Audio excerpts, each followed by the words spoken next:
Good morning to you. This is a very good Sabbath. It is my honor and my privilege to come to you from the Biblical Lifestyle Center in Texarkana, USA, where today we get to join together across the miles, across the airwaves, to enjoy the Sabbath the Creator of the universe has given to us, to renew us, to refresh us, to cause us to delight in Him and His ways and His majesty, and to be able to draw down from heaven the great, beautiful Kedusha energy, the majesty, the gravitas, the kingdom weight of who He is and all that is going on in the realm beyond our vision. I call it in the realm beyond the veil. We get to join with those beyond the veil every Sabbath. And here we are again today, the 12th Sabbath of year 5783. 5783. We'll discuss hopefully how that fits into our parsha, into our discussions. What we do every Sabbath is we begin to delve into these beautiful words, this beautiful manual of life that the Creator of the universe has assigned to us, has given to us. And this is called the Torah. The first 5 books that we know of the Bible becomes the riverbed, the source material for all other revelation. And all other revelation that is given to us at different stages of Scripture or in any other manner, but particularly in Scripture, must relate back to and find its genesis in, and find its definitions in, and find its patterns in the book of Genesis. And the other 4 books that follow will be the source material for more of that. Well, this is the week of Parsha Vayechi. Vayechi is the first word of the Parsha, of course. Vayechi Yaakov is the way it's said. And Yaakov lived. And we're going to understand that with Torah, when it tells you that someone lived, you're about to get a pink slip, because there's a notice that's coming to you that it's not going to last forever. If we talk about when Yaakov lived, for instance, it's like when we talked about when Sarah lived back a few chapters, a few parshas ago. Now, we're about to say our farewells to our patriarch Yaakov. We will also in this parsha say our farewells to our beloved messianic redeemer image, Yosef. Joseph, as the world has come to know him after the King James authors changed the Y to a J. But here we go. We are in the parsha of Vayechi, the 12th parsha. It begins with Genesis 47 and verse 28. And it concludes with the end of the book of Bereshit, of Genesis, the end of the first book of the Torah. Chapter 50, verse 21 will be the final concluding verse of this parsha. So we are at a segue. I call this the parsha of the great segue, the transition between one era and another era, between an introductory course in how to live life upon planet Earth, how to relate to our Creator, how to relate to the creation ecosystem, how to relate to one another. This has been an introductory course. The book of Genesis has been. And now we will start building upper level course material in the book of Exodus, in the book of Leviticus, the book of Numbers, and then the book of Deuteronomy. And then we will get into graduate studies, postgraduate studies, and master's thesis areas of the prophets and the writings, and then into the doctoral thesis of the messianic revelation found in what people like to call the Gospels and the letters and the Revelation. Well, that's all going to relate back to what we have learned in Genesis. If we forget what we have learned in the introductory materials, we will not make any sense. We will get off on all sorts of strange religious tangents. And boy, has that ever happened. We'll form whole religions based upon something that should be centered upon the truths and the wisdom and the guidance we received in Parsha Sefer Bereshit and Parshas Bereshit through Vayechi. Well, I wish to go ahead now. Let's go ahead and get started. This is week 12 of the annual Torah cycle. As we said, it's the concluding parsha of the book of Genesis, known to the Hebrew people from whence it came as Sefer Bereshit. The descriptive title of Vayechi is not really a name of this parsha as much as it is an introduction, an open door into the parsha. Vayechi. It's all about life. The Vayechi phrase comes from a verb, as roots out of a verb called haya. Haya, or to live, but not just to live as to have biological existence. To live out of the overflow of resuscitation energy, renewal energy, resurrection energy, from connection with our Creator, connection with our life force, connection with the rock from which we were hewn, the stump from which we were severed. And reconnection with that brings a form of new life, a new energy, a new passion. And that's what Vayechi is all about. A reconnection brings about a resurrection energy, a flow, and therefore actions and behaviors that are appropriate to that new flow of life. Are you living, beloved? I don't mean just are you alive. Are you vibrant and alive? Are you connected to your life source? Are you connected to your Creator? Are you connected to the rock from which you were hewn? Are you connected to the flowing revelation stream of the Creator of the universe? Are you connected to the eternal beauty of the Messiah imagery and Messiah persona that he is trying to bring about upon the earth, that he is bringing about, and he will continue to bring about upon the earth? This is the issue. Vayechi, where are you in regard to life? Are you weary of life? Are you weary? Pardon. Are you weary of existence? Are you weary of physical, emotional, relational trials? Are you weary of political upheaval or intrigue? Are you weary of these things? Or are you getting a new, fresh infusion of life? That's what this parsha is all about. We need a fresh infusion of life. And may you receive it, but may it always keep you connected to the root from which you were drawn. The Garden of Eden, the breathing of the Holy One into man, the Nishmat Hayim, the breath of life that gave man a higher level of life than mere animal existence or mere physical existence on earth. So from Vayechi, we learn that we are called to a higher level of life in this season. Are you ready for a higher level of life? Doesn't mean a higher level of life in health, although we pray that will be the case for you. It doesn't mean a higher level of life in monetary possessions or income streams, although obviously from your standpoint and the physical way of looking at life, that would be a blessing that you could hopefully enjoy and use. Now, the issue of the kind of life is will your life have meaning? And will your life have impact? And will your life fulfill the plan and the purposes for which you were put on earth in the first place? So if you would, we're going to first of all sing the Shema together. I want to get you begin to feel the energy of heaven flow into you. So if you would, you can join me if you wish, or just listen. Shema Yisrael Adonai Eloheinu Adonai Echad Baruch Shem Kavod Mahuto Leolam Vayed. Hear, O Israel, and listen. The Holy One, your God, the Holy One, he is all things. He is a unity, and he is in and flowing through all things, bringing all things together. Blessed be his kingdom and his name forever and ever in glory. Amen.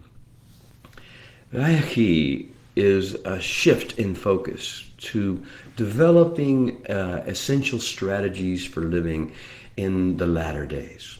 Perhaps it is the latter days of your life. Perhaps it is the latter days of your nation. Perhaps it is the latter days of the creation as you know it. But it is latter days of something. So the idea is whatever latter days area you are facing or you are about to enter into and segue into, Do you have the essential strategy download from the creator of the universe? Are you participating? Are you connected to the flow? The issue is, if the latter days of some variety are coming, can we really prepare? Can we be prepared for them? Can we be prepared to cope with the trials and the challenges that are different, that disorient us from what we're used to? Can we survive beyond just coping? Can we actually survive and continue to fulfill the purposes of the plan of the Holy One in the new era, in the latter days era? Can we perhaps, beyond just coping and beyond just surviving, can we even flourish? Can perhaps these be our best days? Can perhaps these be the days of the most light, the most life, the most hope, and the most impact and the most influence of our lives? Could this be possible? Yes, if you understand the power of the kingdom of heaven, if you understand Vayechi. This may not be about political power. It may not be about monetary influence. It may not be about any of those things, or personal, relational influence, or joy, or happiness, as you may think of it. What it will be is impact, legacy, leaving behind a better foundation. Vayechi, the Parsha, I'm going to summarize this for you. We'll get into the specifics. But it was going to teach 5 necessary, I believe, disciplines of tikkun. Tikkun, most of you know the word, but for those who don't, I'll define it for you. It's a Hebrew phrase that means basically, or that it translates into English somewhat like repair or restoration. So when I say Vayechi teaches us 5 necessary disciplines of tikkun, I mean, it means, I'm saying that Vayechi and the parsha that we're about to discuss provides for us keys to disciplining ourselves to be able to not only prepare for the latter day seasons that we're in, the next era, the next segue into the next season, also to be able to cope well, to survive, and even to flourish, and even to fulfill our purposes in this era. What are the 5 necessary disciplines? I hope, beloved, you're ready to listen. This is for you. This is pictures from the Parsha, from the life of Yaakov. But it also pictures for you. We balance in the Torah studies between knowing what happened in the past, in the literary account of the Torah, and how the practical implications carry forth, the ramifications carry forth in the practical applications in our lives and the lives of our children and our children's children forever. What's the first of the 5 necessary disciplines of tikkun that is taught to us by Vayechi? First one is to maintain mission focus. Maintain mission focus. We can always be distracted. We can always be offended. We can always be incensed. We can always be outraged about things going on, or so caught up in passions and fleshly emotions and drive. No, this is to maintain mission focus. Are you able to maintain mission focus? Or does the news and the relational trauma that you deal with and the drama that you see, is that got you moved off of your mission needle, off of your mission focus? And then the other thing about mission focus is it involves and requires us to have beyond the veil vision. Do you have a vision for something bigger than the first few feet in front of you? Bigger than the moment in which you live? Bigger than your own personal self-interest, or your family interest, or your ethnic interest, or your gender's interest, or any of those national interests? Do you have a vision for beyond the veil to succeed and cope and flourish in the latter day scenarios that the Holy One may present to us, is opening up to us? We must have mission focus, and we must be able to access from time to time beyond the veil vision. A bigger picture, something more going on than just what we see with our eyes, hear with our ears, and feel in our flesh. Second necessary discipline after maintaining mission focus and beyond the veil vision access is cultivating and flowing in passion to be a blessing. Beloved, if I could take all the things that the book of Genesis has taught to us and summarize it in these words, it would be this. In a few words, it would be this. You were born to be a blessing. You are here on earth not to present your opinions, not to present your dialogues, not to present your doctrines. You are here to be a blessing. That blessing means you are to make the world and the people that you deal with a better place, a healthier place. That is what you're called to do. So, cultivating and flowing in passion to be a blessing, as the Holy One said to Avram when he called him, and you will be a blessing. And you will be a blessing, and I will bless all the families and the households of the earth. This is our primary number one mission. If we cease to be a blessing, to hunger to be a blessing, to look at every situation through the eyes of how can I be a blessing, then we will fail in our mission. Then we will not be prepared for the latter day scenarios. We will not be able to cope. We will not be able to survive. And we certainly will not flourish or fulfill our purposes here. So beyond maintaining mission focus and beyond the veil vision, beyond cultivating and then flowing in a passion to be a blessing, is the third necessary discipline of tikkun, is to have a good eye about life experiences. A good eye, not being corrupted by our self-interest. Seeing it through the Holy One's eyes and seeing through good purposes of the grand redemptive plan. Having a good eye. Joseph is our picture. He had a good eye about the things that had happened to him in his life. Did he deserve it? Was it fair? Was it honorable? Was it mean? Did he suffer unnecessarily, unreasonably? Those are not the issues. The issue is, do you still have a good eye? And I ask you, beloved, as you live right now on this earth, as we enjoy the chance to refresh ourselves on this Shabbat, on this Erev Shabbat, as we segue into a latter-day season that we'll read about in the book of Exodus soon, and we do this, do you have a good eye? Or is your eye corrupted? Is your eye darkened? The Master taught us much about this. If you have a good eye, he has continued, if you have a good eye, do you have a good eye about people in your world? Do you have a good eye about the circumstances, situations, and the times in which you live? Do you have a good eye about the future and the prospects? Do you have a good eye? Oh, may you receive a pure vision, and may the obstacles and the corruption and the infusion of darkness that has clouded your vision with the good eye, may it be restored to you in full things today. We need you. The world needs you. Your family, your environment needs you. The ecosystem calls out to you. Do you want to be part of this? Well, do you have a good eye about life experiences? The fourth essential discipline of tikkun that we are taught by Parsha Vayechi is to take a legacy, strong foundation initiative. Design that we have only so many days upon the earth, that we live in view of dying, in view of leaving behind those behind us, and we're to leave a better world for them, a legacy behind. Do you have a legacy vision? Do you have a vision for leaving behind you, for those who come after, something better than you received, something that will allow them to move the needle forward in the next generation? Or are you all caught up in yourself and how it's just not fair? Well, I don't mean to say it is fair. It's not. It's not supposed to be. It's not designed to be. That's not part of the process. So that was the fourth. Legacy building, a legacy strong foundation initiative. Do you have it? Is it energy building in you? Are you wanting to do this? And are you ready to engage your world to bring about this legacy, this strong foundation for the next generation to come? The fifth necessary discipline of tikkun that Parsha Vayechi opens up to us, dear one, is to inspire others with the hope of messianic redemption.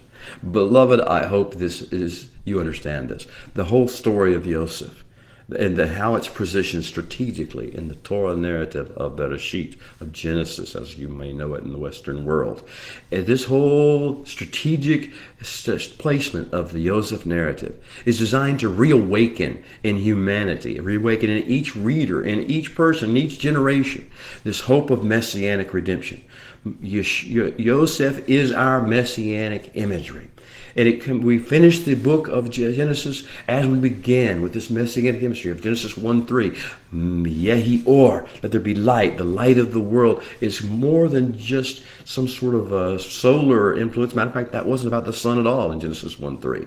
It was about a divine light. And the messianic imagery began there. It continued through the issue of the seed of woman.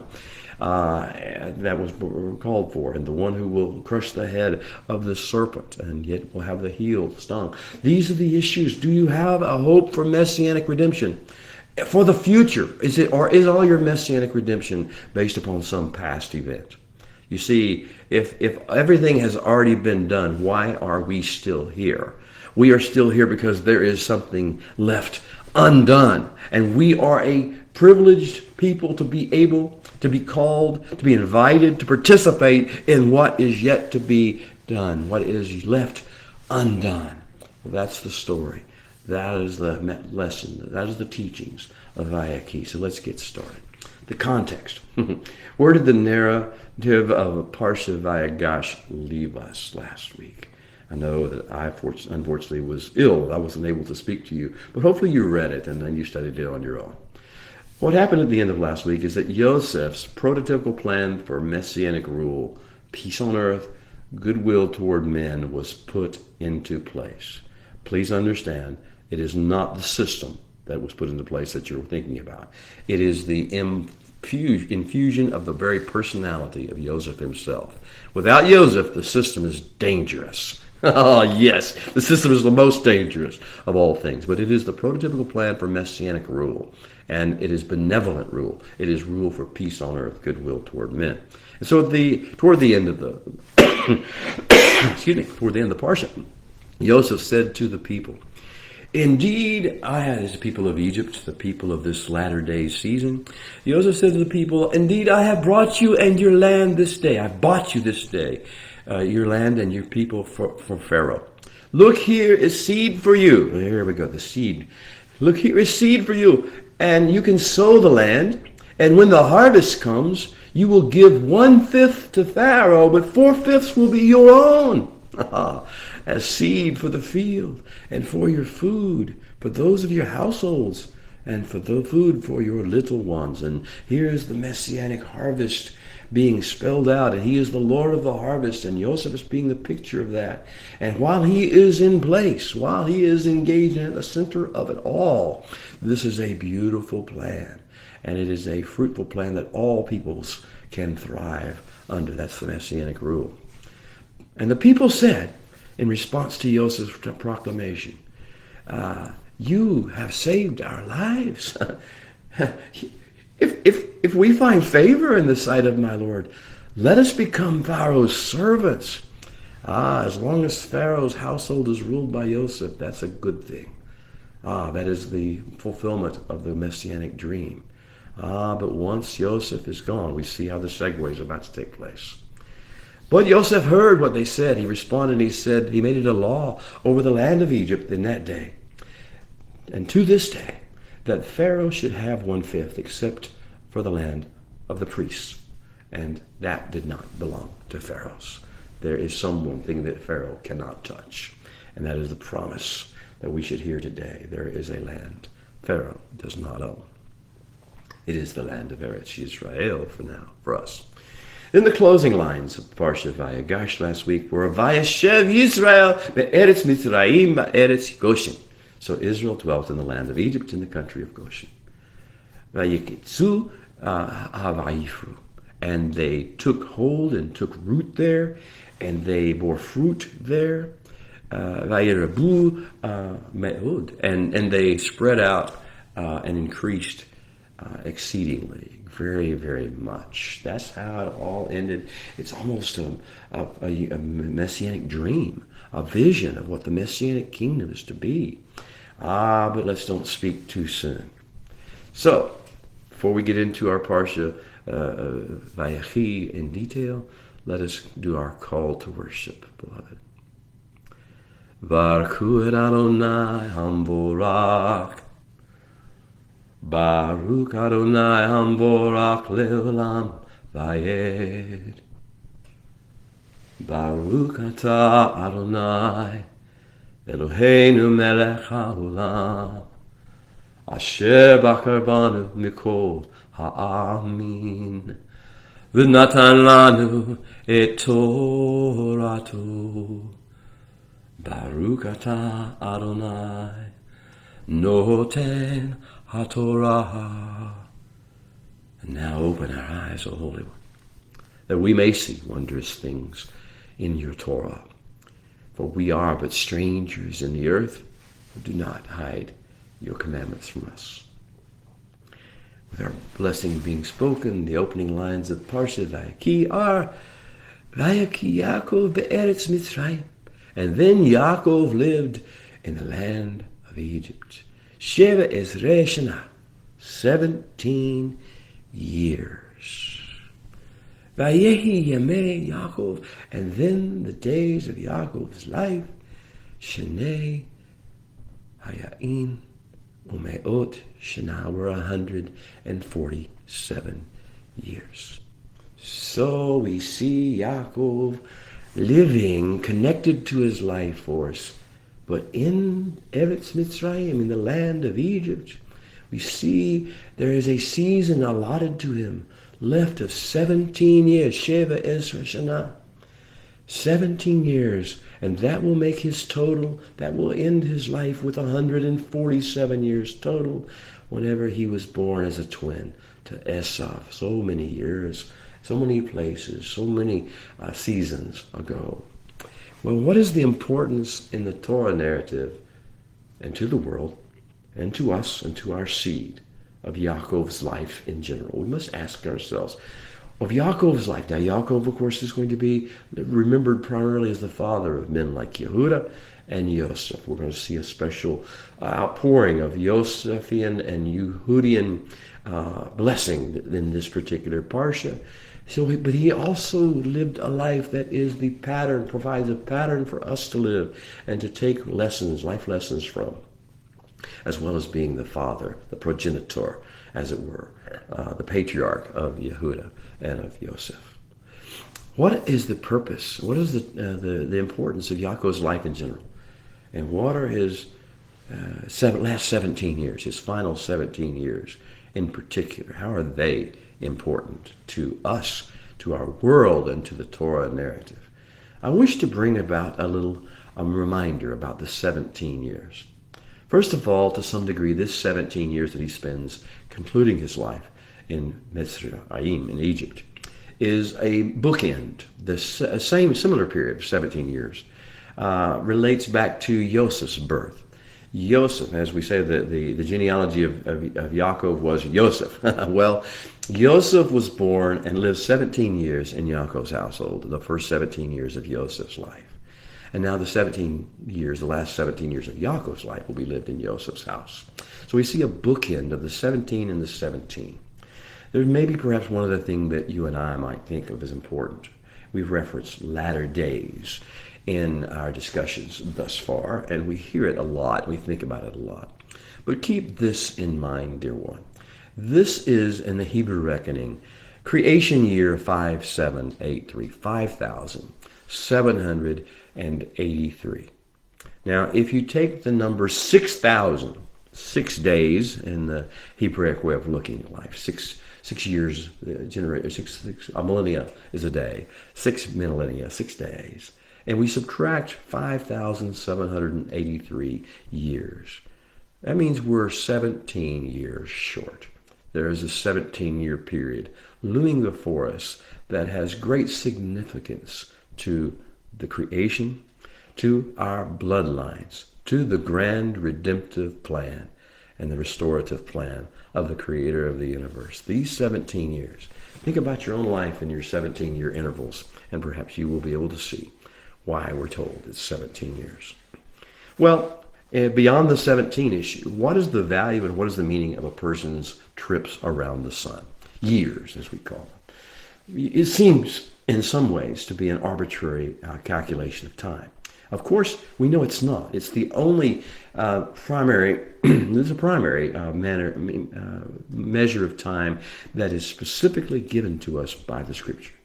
And the trips around the sun are given to us years, specifically called years, shanim. Well, the years that we spend in this realm on this earth may be equal in duration, more or less, of course, with leap years and that sort of thing. So they may be equal in duration, but the years that we spend on this planet, the trips around the sun, are not equal in any other way.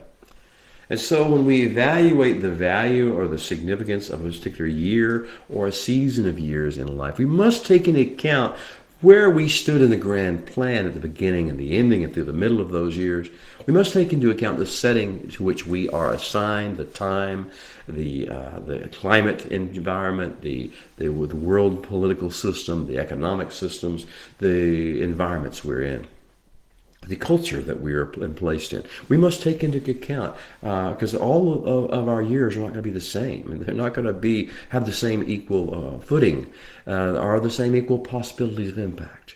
We must take into account the challenges associated with the environment we're in before we evaluate one year versus another, or one season of years versus another.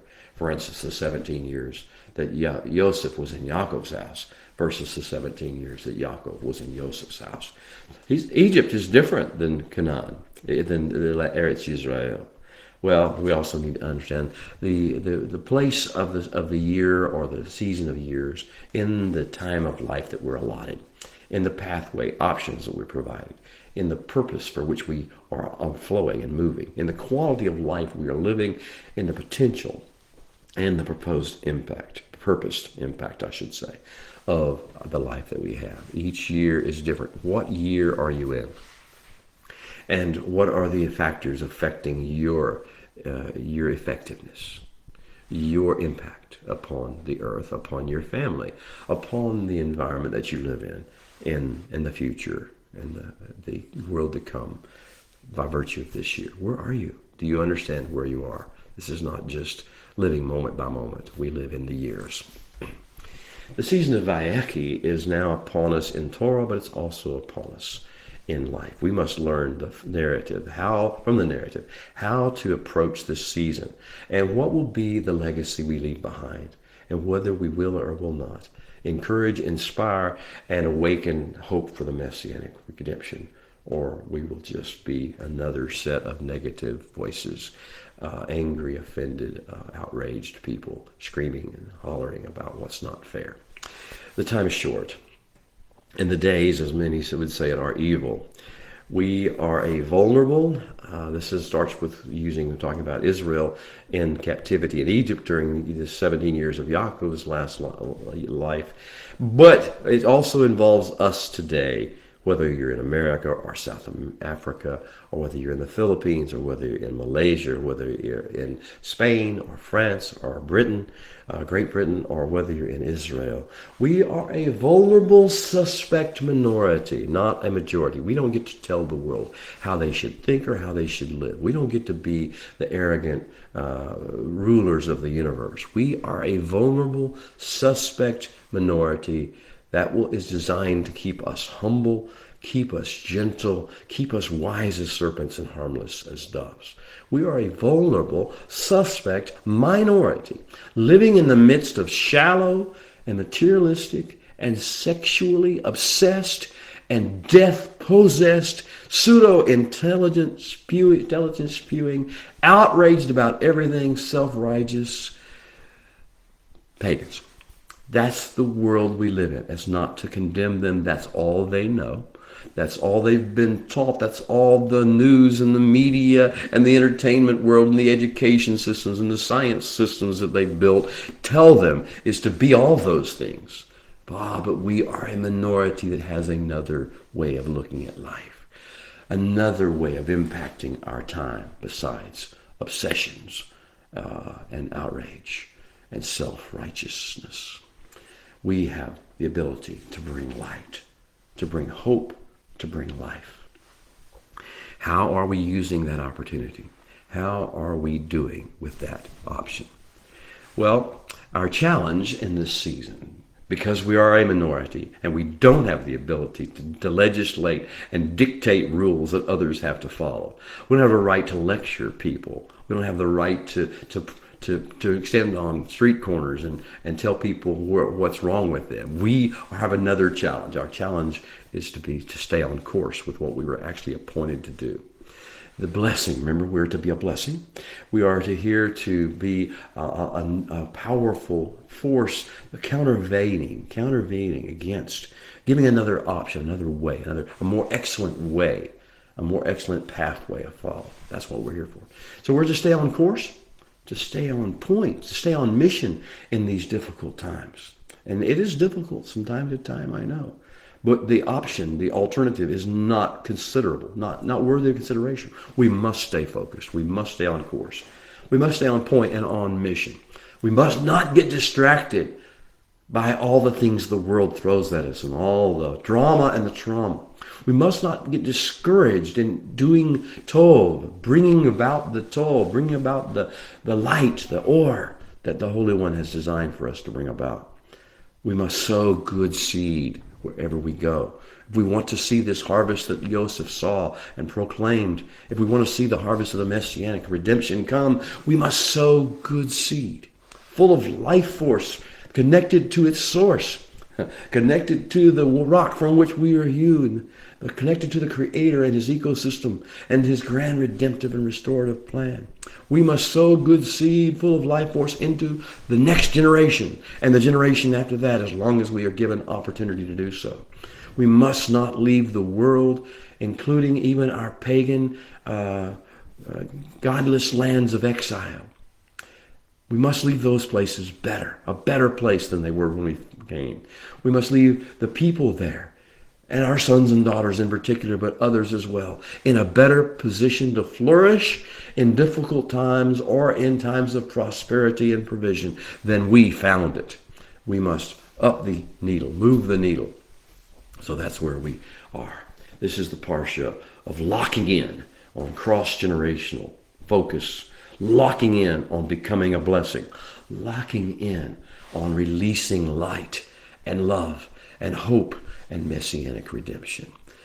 We are here, this is our parsha to recalculate our vocabulary and our thought processes and our interactions with the world, to do what I call Nishmat Hayim talk. That is what Yeshua, the Master, talked to us about when he said that I only speak what my Father gives me to say. That's Nishmat Hayim, the life force of the Neshama, the eternal life force within us. He will give us words to say if we don't fill our mouths with the words of men, if we don't fill our lives with the words of science, if we don't fill our lives with the words of religion, if we don't fill our lives with the cliches of politics and the war upon war, the dog upon dog, the dehumanization ways of this social culture. If we don't adopt positions in view of ethnicity or in view of gender or in view of national origin or national commitment, if we will focus on Nishmat Hayim talk, the things that the Holy One teaches us to say, the things that he gives us to say. The other part of Nishmat Hayim talk is Nishmat Hayim walk. The Master also taught us this. He said, I only do what I see the Father doing. Well, this is a challenge to us to focus more on what the Holy One is saying than what men are saying or what our flesh wants to say, or even our nephesh, our pseudo-intellect wants to say, but to focus on what the Holy One is saying, and then to change our approach to behaviors, our approach to habits and conduct and interactions to what the Holy One is doing. Mirroring him, mirroring the messianic redemption. We are designed and placed and strategically deployed to leave behind a blessing for rapidly changing times. Leave behind a blessing for rapidly changing times. We need to have eyes that can see a little bit, perhaps as much as a few generations into the next era and the future in general. We need to view it, see it, and respond to it wisely, leaving an inspiring, empowering legacy. Well, our parsha actually begins with Yaakov declaring allegiance to the one land that cannot be owned by Pharaoh, the land of Eretz Yisrael. Yaakov will say it this way: when the time drew near that Yisrael would die, he called his son Yosef. You see this future-looking, forward-looking approach and the idea of leaving behind something. When the time came near that Israel would die, he called his son Yosef and said to him, if I have found favor in your sight, I pray, please put your hand under my thigh and deal kindly and truly with me. And then he declares this powerful, powerful declaration. Al tigrenu b'Mithraim. Do not bury me, entomb me in Egypt. It's a shocking statement. I am not content to have my life end here, to have my legacy end here. He's going to say, let me lie with my avot, my fathers. Lift me up, nasami, carry me up out of Egypt, and bury me in their kivra, in their tomb. And then, after a little discussion, Yosef swears to Yaakov, his father, to Israel, that he'll do so, and Israel bows himself at the head of his staff or his bed, mitah, it can be either one, at the head of his tribe, which now becomes Yosef. They're always interpreting many midrash to talk about that. But the idea is he is now beginning to see and leave a legacy behind. There's going to be a passion rising in all of Yaakov's descendants and his seed. Don't let me be buried in Egypt. Lift me up. I have a home in another land. I belong somewhere else. I belong in the land that cannot be owned by pharaohs. I belong in a land that was not made by human hands, that is not governed by human mindsets and worldviews. Take me to that place. Well, the land is returning the favor. The land loves you too, Yaakov. He loves you too. The land calls for you because the land is groaning in eager expectation for the sons of the Holy One to be revealed. You bring life into the land because you are connected, if you are connected. To the extent you're connected to the life force, you bring life into the land that becomes the beachhead, the portal through which the kingdom of heaven comes to earth, the source out of which the river of life flows to the earth. Hallelujah. Well, that's where we begin. After Yaakov declares his allegiance to the land and understands that in his absence, the ancestral camps have become ghost towns. The wells that Yitzhak reopened that had been dug by Abraham in the middle of the desert, they have been plugged again. They have been polluted. They're not being cared for. They won't be cared for again until someone returns. So Yaakov builds into his own life, the last few years of his life, the idea that there will be another visit, another connection between the sons of Yaakov, Joseph in particular, but also all of them. He wants them to all see the land again. It's been 17 years since they came. The famine is over. They could go back, except for they're sort of trapped now by Pharaoh and by their whole vision of this is a good life here. He says, I want my children to see the land before I die, or after I die, before they die. I want them to have the chance to choose that land. Or they can choose to go back to Egypt, and that's what they will do. But they will eventually rue that choice, and generations to come. That same hunger, do not bury me in Egypt, will arise in a new generation. After Yaakov declares his allegiance to the land, he will be privileged to bless and adopt Joseph's sons, Manasseh and Ephraim. This is, in the last 17 years of life, he's like, what old man will plant an orchard? Because he knows he will never reap the fruit of it. But Yaakov blesses and adopts Joseph's sons, Manasseh and Ephraim, not because he's going to have a long time to spend with them, because he wants the future to be full of them. He wants the other brother. He wants there to be life to come forth. He has a legacy mindset. So he blesses and adopts Joseph's sons, Ephraim and Manasseh. He then blesses all of his sons. He brings them all together. Again, blessing, barakah in Hebrew, releasing of restrictions and limitations. Some of the things that he speaks as blessings will, especially to Reuven and Shimon and Levi, will appear to the Western sensibilities as not blessings at all. But he will tell them what they need to overcome.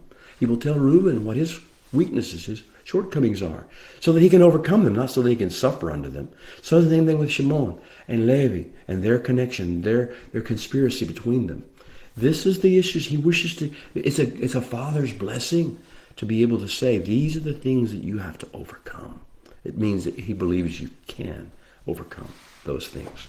So after he gives his blessing, and there will be messianic implications, especially in the blessing to Judah, and to the blessing of Joseph, and there will be a messianic explosion in the midst of it between the blessings of Dan and Gad, when he will say an amazing thing that he awaits your Yeshua, O Holy One.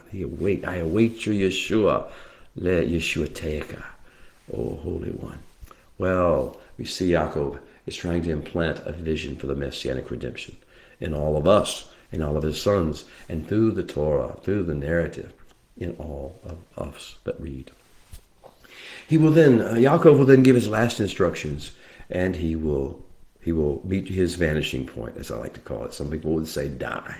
And he will be taken, he will be mourned first in Egypt by the Egyptians. His death will become a death of a Egyptian's head of state, almost, but yet a foreigner.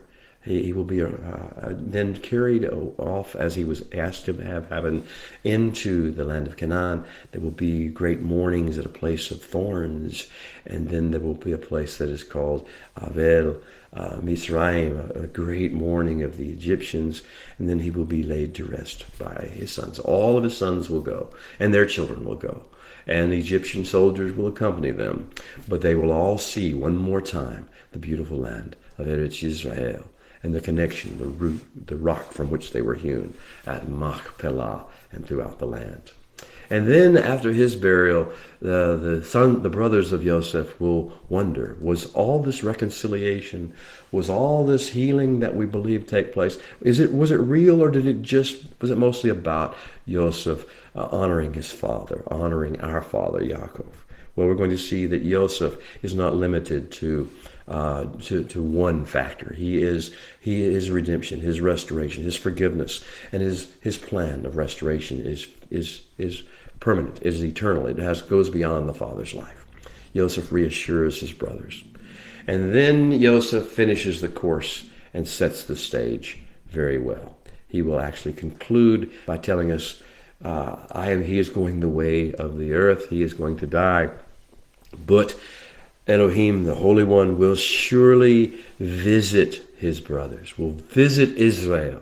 And this visit is not just I'm coming to see you.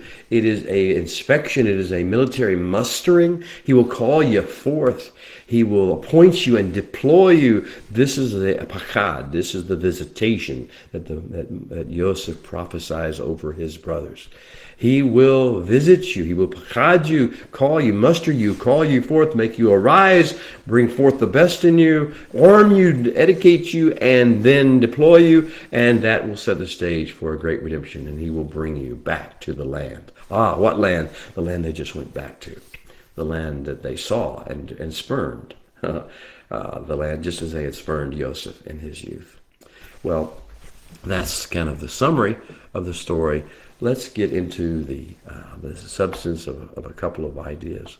I want to kind of get one issue covered if I can get there. How to affect generations. How to affect those who are around you, your spheres of influence. How to be an influence. How to be a positive impact as you prepare them to lay a foundation for a new era that you can thrive in, you can flourish in, but the rest of the world will have real challenges with, because they're based upon flesh, and they're based upon instinct and urge and appetite of the flesh. They're based upon pseudo-intellectual ideas, concepts, abstracts, ideologies, philosophies, religions. We have another source, and that source is what we use to affect the generations. What do we do when we bless our children? As Yaakov brought forth Manasseh and Ephraim, and then later his own sons, and he blessed them all. He proclaimed a blessing. What is the idea? What is the goal? How do we become a blessing? If our mission, above all other things, and there are other things, we're to teach our household and our children after us righteousness and justice, and the way of the Holy One, and to do righteousness and justice. And then we are to be a kingdom of priests and a holy nation. We are to be a a Am Segillah, a special treasured people. We are to separate the holy from the profane and the clean from the unclean, that the world may see the pattern and the pathway clearly as to what is healthy and what is productive and what is excellent and what is, on the other hand, destructive. And those are the things. These are the things. But the most important thing, the hard root of it all, is that we should be a blessing. How do we be a blessing? The first thing is when you speak to someone, see and awaken the brilliance that the Creator has designed into their mind and into their life. Awaken brilliance. If you can't see it being there, you'll just speak like you're speaking to a fence post, or you'll speak like you're speaking to someone that you want to control. Now, when you wish to awaken someone's brilliance, you know you're not going to be able to control them. You give up control. What you do is seek to bring forth the best out of that person, the strength out of that person. Step one of awakening, of blessing someone, is to see, perceive, ask the Holy One to show you, and then begin to speak into and awaken the brilliance that the Creator designed into their lives. The second thing is, along with awakening the brilliance, is to release the creativity that's been lying dormant. In every human being, we have layers upon layers of creativity. Some of it never gets tapped. Because no one has a vision to untap it. They put you on a treadmill and they lead you in this role of cat and mouse the rest of your life. No, the idea of being a blessing is to release the innate, divine, God-given creativity that is lying dormant in our stressed out souls. So after awakening brilliance, seeing and awakening the brilliance, and then releasing the creativity that's been lying dormant for the next stage of operation, third thing is to call forth the sparks of the genius. Yes, beloved, every person you ever meet, every situation is ripe with genius because it is infused that way from heaven. The problem is it's also infused with a lot of darkness and a lot of confusion from the earth and from science and from history and from sociology and from ethnic obsession and gender obsession and woundedness. There are sparks of genius in every person, in every situation. Speak into it. Call it forth. There is possibilities for solutions, not just complaints. For solutions and redemption, not just for suffering and getting their penalties and their just results and their vengeance. Call forth the sparks of genius. Call forth and energize and inspire people to move forward in good ways. Now, what do we do? To bless people, we need to exude certain traits, certain characteristics. And I'll call upon you to begin to draw these out of you. This is the Sabbath and your chance to do so. This is a segue portion of the Torah. This is a good time to really focus on getting these attributes active and alive and supplanting the other negative attributes of your life. These are the attributes. The first is calmness, shalom. Get shalom, my beloved.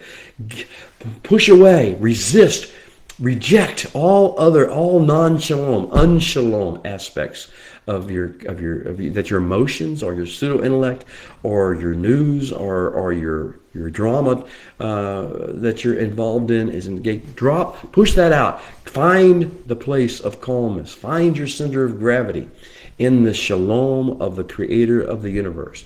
If you were in His presence right now, and you looked into the majesty, the glory of who He is, and you felt the absolute passion of His love for you and His plan for you, I know, beloved, you would be at shalom. Get as close to that moment, to that scenario, as you possibly can. You need to exude calmness, or you cannot be the blessing you were designed to be. You cannot leave the blessing you were designed to leave. Beyond shalom, there is hope, a sense of expectation of good. Do you find that you're depressed? Do you find that you're cynical? Do you find that you're sarcastic in your language or discussion? You feel like sarcasm is sort of your mode? Get out of it. Reject it. Resist it, beloved. If you're going to be a blessing, you've got to reject sarcasm. You've got to reject cynicism. You've got to reject depression. You've got to build up yourself in expectation of great things, of messianic hope, of redemption and restoration. Hope The third thing is joy. Ah, beloved, inner deep wells of joy are within you, waiting to be loosed. The wells are like the wells of that Avram dug and that Yitzhak dug out. He found you have to find them and you dig them back out. The wells are there. The joy is within you. It is not based on your circumstances. It is based upon your connection to the Creator of the universe and His seeing fit to put you on earth at such a time as this, to release His Kedusha, divine holiness energy, healing and redemptive energy into your world. That should bring you great joy. Finally, the next to last is let your words be chosen carefully. Let your words be few, or let them be much, but let them be inspiring. Let them be the words of Nishmat Hayim, the words that the Father has given you to speak, the words that inspire others to aspire to wisdom instead of worry, wisdom instead of information, useless information. Then finally, to affect generations, to be the blessing that the Creator designed you to be, as we think about this segue portion and finishing up our discussion today. I leave you with this. Let your actions, your conduct, your demeanor, your behavior, your presentation to the world, let all these things speak of excellence and model and demonstrate excellence, the excellence of the Creator and His way. He said, to teach those after you the way of righteousness and justice. Speak of excellence, act in excellence, model excellence, instead of giving excuse and casting blame. Well, it is time to say good morning to you. Shabbat Shalom to you all. Release your sadness. Release your frustration. Release your worry, your anxiety. Let those things go and reject their return. Instead, take upon you the shalom of the very presence of the manifestation of the Creator of the universe. Let the sparks of His creativity and His brilliance, of His genius begin to awaken in you and in your world around you, and begin to cooperate with them and walk with them. Exude shalom and hope and joy. Inspire others to be wise and act and walk in wisdom rather than walking in worry, in frustration, or in outrage. And speak and do excellence. Beloved, we'll see you next week. One thing more. Hazak, Hazak, V'ni Kazek. May we be strengthened. May we be strengthened. May we all be strengthened together. See you again soon.